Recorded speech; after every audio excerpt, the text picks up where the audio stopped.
ili ufanikiwe.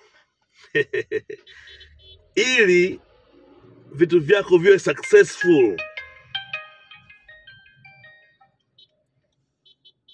ili ufanikiwe, unapaswa kuwa na vitu vingi vya kufanya. Lakini leo nitaongelea kama vitu vitatu vya mwanzo kabisa. Cha kwanza hapa, mindset, akili yako inabidi uibadilishe. Njia ulizokuwa unapita inabidi ubadilishe. Unajiona mwenyewe live, hata wewe hapo ulipo sasa hivi unaniangalia, unajiona live kabisa. Hii njia nayoenda hii hakuna kitu, sitoboi. Yaani unaona kabisa. Kwa maana hiyo basi inabidi njia uibadilishe. Kama mtu wa mitungi sana, basi inabidi mitungi ukate kabisa. Achana nayo mitungi, kata. Sababu unaona kabisa huko akuendeki. Au ulikuwa unakunywa bia 10, 20 kila siku, basi badilisha kunywa 2 kwa afya au 1 kwa afya. Unaona kabisa hii njia nayokwenda hii sio. Kwa hiyo lazima uanze kuflash hapa, ubadilike, mindset yako change kabisa. Ili uwe na mindset ya mtu ambaye anayekwenda kufanikiwa, lazima hapa pabadilike. Kwa sababu kama mindset yako hajabadilika hapa kichwani, basi wewe mwenyewe unakuwa una hofu, kwamba unajua kabisa mimi sifiki mbali. Unakata tamaa. Ukikata tamaa tayari ushafeli tayari. Unajua kabisa njia nayopenya hii sitoboi kabisa. Unakata tamaa. Kwa hiyo ili ufanikiwe, namba 1, uchange mindset yako ikae sawa. 2,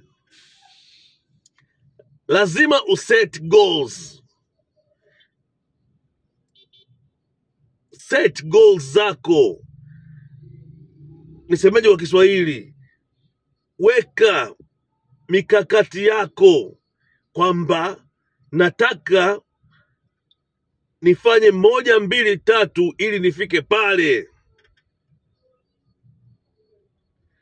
Nataka nifungue biashara fulani, nichukue mahindi kutoka Iringa nilete mjini, mwisho wa mwaka kibindo changu kiwe kina milioni 20. Umeona hapo? Kwa hiyo lazima uset goals. Kama huja set goals, basi ujue utaenda, lakini mbele utakuta njia pacha, moja inaenda kulia, moja kushoto. Sasa pale wewe ujue uende wapi, kutokana huja set goals, huja set process za kwenda kufikia ile goals. Yaani ile mikakati, njia ya kwenda ili ufikie ile mipango yako uliyoipanga hujaitengeneza. Kwa maana hiyo unakwenda tu kama roboti. Umeset goals lakini mikakati hujaifanya, nayo ni kosa vile vile, kwa sababu utafika mbele utakuta njia pacha, moja inaenda kulia, moja kushoto. Sasa wewe pale umesimama, hujui uende njia gani, uende kulia au uende kushoto, uende kushoto, uende kulia, hujui, umeganda pale, na hapo ndio umefeli. Swala 3, lazima uwe na discipline, nidhamu. Ili ufanye ile njia zako ziende sawa, kila kitu, process zako ziende, ili ufikie pale kwenye mikakati yako, kwenye plani yako ulopanga, lazima uwe na nidhamu. Nidhamu ni muhimu sana uwe nayo, ili uweze kufika pale. Bila nidhamu huwezi kamwe, kwa sababu lazima unyooke, uende na nidhamu kwamba natakiwa nilale saa 2 usiku. Saa 2 usiku bichwa kwenye kitanda. Natakiwa niamke saa 11. Saa 11 macho hayo. Ivan the Don, endelea kusikiliza au kuangalia video zangu. Utajifunza mambo mengi sana. Share na wengine. Kushare ni muhimu sana ili watu waweze kujifunza. Vijana wengi wanaotoka shule, vyuo, wajifunze, wa maofisini wajifunze. Share nina uzoefu mkubwa sana wa maisha. Maisha yote ya kiuni, ya kawaida, kila maisha mimi nimepita. Nimepita sehemu nyingi sana mimi na uzoefu mkubwa. Twende kazi. Asante na kutakia siku njema. Ubarikiwe sana. Maneno haya yakatembee katika akili yako na yafanye kazi na ufanikiwe.